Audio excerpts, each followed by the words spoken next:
నేను మాట్లాడడం జరుగుతుంది. ఇక్కడ ఒక మతాన్నో లేదంటే ఒక వ్యవస్థనో వేరే విధంగానే కాదు, కానీ ఆ పర్టిక్యులర్గా పవన్ కళ్యాణ్ గారి మీద ఇట్లాంటి వివాదాస్పద వ్యాఖ్యలు చేసిన చంటి దొర అనే వ్యక్తి మీద అయితే నేను మాట్లాడుతాను. దయచేసి కొంచెం నాకు ఎండలో తిరిగి ఉన్నాను, ఎవరు కూడా ఒక 10 నిమిషాలు మాట్లాడినవద్దండి, నేను అవసరమైతే ఇది మాట్లాడేసుకొని వెళ్ళిపోతాను. అయితే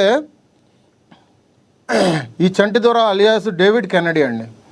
వీళ్ళ నాన్నగారు వృత్తిరీత్యా కానిస్టేబుల్గా చేసి ఎక్స్పైర్ అయ్యారు. వీళ్ళ బ్రదర్ ఏమో అమెరికాలో ఉంటున్నారు. ఇతను ఒక పెట్రోల్ పంపులో గుమస్తా. ఇతను హిందుత్వం నుంచి వాళ్ళ రోజున క్రిస్టియానిటీకి మారి చర్చి పెట్టుకున్నాడని చెప్పేసి అని అన్నారు. కానీ ఆ చర్చి స్థలం కూడా కబ్జా చేసి ఇవాళ చర్చి నడుపుతున్నాడని చెప్పేసి మాకు తెలిసిన విషయం. వడ్డీ వ్యాపారం చేస్తున్నాడు, 2 చేతుల్లో సంపాదిస్తున్నాడు. ఇంతకుముందు వైసీపీ హయాంలో కూడా వైసీపీ కార్యకర్తలాగా పార్టీ ప్రచారాలు చేశాడు. ఒక మద్యం కేసులో కూడా మద్యం సీసాలు పట్టుబడితే ఇవాళ రోజున కూడా ఆ కేసు ఇప్పటికీ నడుస్తూనే ఉంది. కొంతమంది నాయకులు కూడా అండదండలతో పాటు మనోడు నడుచుకుంటున్నాడు. అదేవిధంగా పవన్ కళ్యాణ్ గారి మీద ఇటువంటి వ్యాఖ్యలు చేసిన తర్వాత అంటే ఈ వ్యాఖ్యలను ఏ విధంగా చూడాలంటే అండి, సంఘ విద్రోహులుగా చూడాలి. ఇటువంటి మనం రాజ్యాంగబద్ధంగా వెళుతున్న ప్రజాస్వామ్యంలో మనం బతుకుతున్నాం.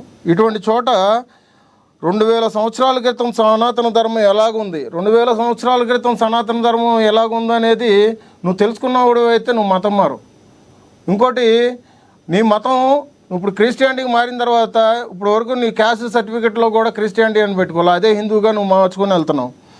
గుర్తులు, చిహ్నాలు, శిలాపలకలు, ఆలోచనలు నికరం, నిర్దిష్టం. ఈ విషయంలో సనాతన ధర్మం గురించి మాట్లాడమంటే ఏ విధంగానో మాట్లాడచ్చు. ఎందుకంటే సనాతన ధర్మం గురించి ఇప్పుడు కాదు, 3300 సంవత్సరాల క్రితం సింధు నాగరికత అనేది ఒకటి ఉంది. దాని ప్రకారంగా ఇప్పటికీ ఈజిప్ట్, యూరోపియన్, థాయిలాండ్, బర్మా దేశాలు ఇట్లాంటి దేశాల్లో ఇప్పటికీ కూడా సనాతన ధర్మం తాలూకా చిహ్నాలు, శిలాపలకాలు, కొన్ని గుర్తులు కూడా ఉన్నాయి.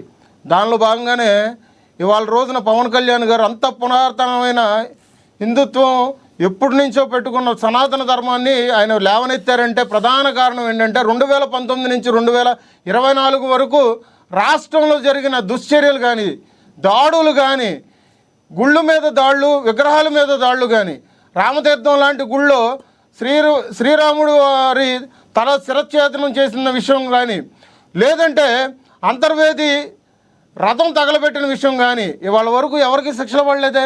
పిచ్చోడు అన్నారు, తేనెతుట్ల వల్ల తగలబడిపోయింది అన్నారు. అట్లాగే పిఠాపురంలో దేవతామూర్తుల మీద అశుద్ధం పూసిన దాఖలాలు మర్చిపోయారా? ఒక మనిషి అంటాడు పక్క రాష్ట్రంలో డిప్యూటీ సీఎం వైరస్తో పోల్చాడు హిందూ ధర్మాన్ని. ఇట్లాంటివన్నీ పవన్ కళ్యాణ్ గారు చూసే సనాతన ధర్మం ఉన్నారు. పవన్ కళ్యాణ్ గారిని ఇప్పటి వరకు కూడా ఒక కులానికో ఒక మతానికో ప్రతిపాదించే బయట దుశ్చర్యలు జరుగుతున్నాయని చెప్పేసి మేము గట్టిగా చెప్తున్నాం.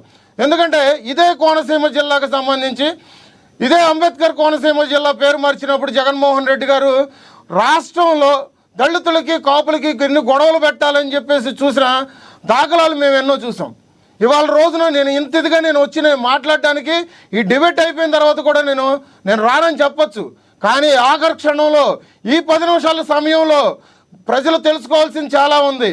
ఈ సమయంలో కూడా మనం నోరెత్తపోతే కరెక్ట్ కాదన్న ఉద్దేశం మీద నేను ఇవాళ రోజున వచ్చి నా గొంతు నేను ఇట్లా కదా మీడియా ముఖంగా నేను వివరిస్తున్నా.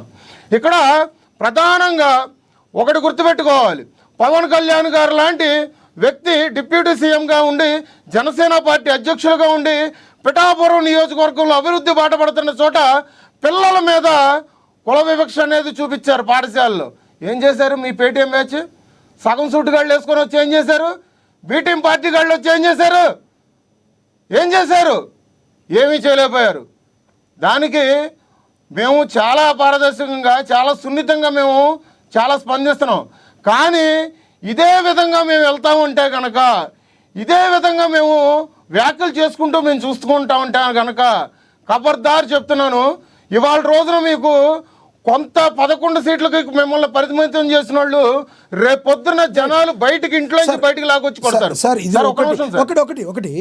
ఇది ఏ పార్టీకి సంబంధించింది కాదు. ఆ పాస్టర్ ఎవరైతే సార్ నేను చెప్పింది మీరు పూర్తిగా వినలేదు. వైసీపీకి గతంలో ఉన్నాడు ఆ మనిషి. ఓకే, అర్థమైందా? ఆ మనిషి వాళ్ళ రోజున అంటే నేను ఈ మాట నేను పర్టికులర్గా ఎందుకు ఇంత గట్టిగా గొంతెత్తి మాట్లాడుతున్నానంటే, అతను అరెస్ట్ అయితే బజరంగ్ దళ్ వాళ్ళు కానీ, జనసేన వాళ్ళు కానీ, బీజేపీ వాళ్ళు కానీ వెళ్ళి కంప్లైంట్ చేసినప్పుడు 228, 229 ప్రకారంగా మేము తీసుకున్నాం ఉన్నారు. ఆ సెక్షన్లో అసలు బిఎన్ఎస్ ప్రకారంగా అసలు లెక్కకే రావు. కానీ మీకు పంపించింది ఉంది కదండి, అది కొంచెం పెద్ద చేయండి సార్ ఒకసారి. చేస్తున్నారు, ప్లే అవుతుంది. పైన సెక్షన్లు ఉంటాయి చూడండి, దాంట్లో 192, 196 అని చెప్పేసి బార్ 2 అని చెప్పేసి ఉంటుంది. మీరు మాట్లాడండి. ఆ సెక్షన్లు కూడా అసలు లెక్కలోకి రావు సార్. ఈ 7 సంవత్సరాల లోపు శిక్షార్హులు అయితే 41A ప్రకారంగా వాళ్ళ రోజున దర్జాగా బయటకు వచ్చేయచ్చు. దాని ప్రకారంగా 41A సెక్షన్ ప్రకారంగా ఒక 20 మంది పాస్టర్లు ఆయనకి మద్దతుగా తెలిపి పోలీస్ స్టేషన్ నుంచి రాత్రి తీసుకెళ్ళిపోయారు. ఏం సార్ ప్రజాస్వామ్యంలో ఎట్లాగుంది సార్? ఇవాళ రోజున నేను ఇంత గట్టిగా మాట్లాడుతున్నానంటే, నిన్న సాయంత్రం మేము డ్రంక్ అండ్ డ్రైవ్ టెస్టులు ప్రకారంగా మేము పోలీస్ స్టేషన్ రెక్కి నిర్వహిస్తున్నామండి. మీరు ఎఫ్ఐఆర్ అడిగారు, నేను పంపిస్తానన్న ఎస్ఐ ఇప్పుడు వరకు నాకు ఎఫ్ఐఆర్ పంపించలేదు. ఇప్పుడు నేను మీకు చూపిస్తున్న ఎఫ్ఐఆర్ కూడా మా పార్టీ జనసైనికులు పంపించారు. అది అంటే ఎవరి కొమ్ము కాస్తున్నారు సార్? అధికార పార్టీలో ఉండి పవన్ కళ్యాణ్ గారు ఒక అధికార పార్టీలో ఉండి ఇవాళ రోజున కూటమిలో ఒక భాగమై ఉండి సాక్షాత్తు రాష్ట్ర డిప్యూటీ సీఎం అయి ఉండి ఒక పార్టీ అధ్యక్షుడిని ఇట్లాంటి తల నరికేస్తాను, తల తీసేస్తానని మాట్లాడితే నాన్ బెయిలబుల్ వారెంట్ కేసులు పెట్టాల్సింది పోయి మీరే కదా సార్. మరి మీ ప్రభుత్వం ఫెయిల్ అయింది అనుకుంటున్నారా మీరు? సార్ నేను అనేది వాళ్ళకి ఆ వ్యవస్థకి గొడుగు పట్టే వాళ్ళ గురించి నేను గట్టిగా మాట్లాడుతున్నా. అర్థమైందా? ఆ రకంగా చెప్పుకోవాలంటే భూమనగర్ రెడ్డి మొన్న కూడా ఓ మాట అన్నాడు, తిరుపతిలో మాకు 10,000 మంది అన్నారు.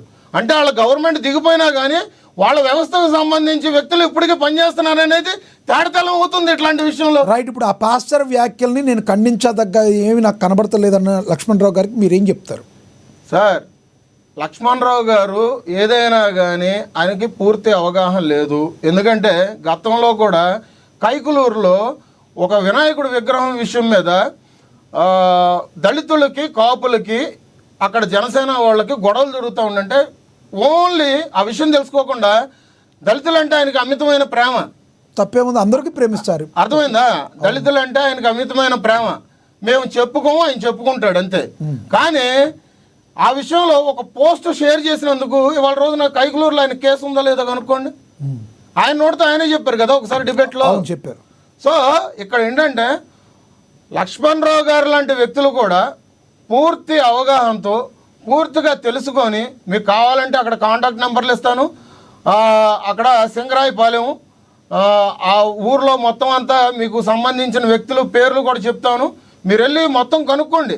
నేను ఎందుకంటే ఈ డిబేట్కి వచ్చి నేను ఇంత ఇదిగా నేను మాట్లాడుతున్నానంటే నేను క్షుణ్ణంగా నియోజకవర్గం దగ్గర నుంచి గ్రామాల దగ్గర నుంచి పూర్తిగా కనుక్కొని నేను చెప్తున్నా. ఇక్కడైతే గుడ్డకాల్చి ముఖం మీద వేసినట్టుగా నేను ఎక్కడా మాట్లాడట్లా. అతను పర్టికులర్గా అతను హిందుత్వం నుంచి క్రిస్టియానిటీ తీసుకొని ఇవాళ రోజున పవన్ కళ్యాణ్ గారి మీద విషపు ప్రచారాలు చేస్తూ అతను వైసీపీకి కార్యకర్త. మీరు కావాలంటే వెళ్ళి కనుక్కోండి. రైట్. లక్ష్మణరావు గారు కంక్లూడ్ చేయండి సార్.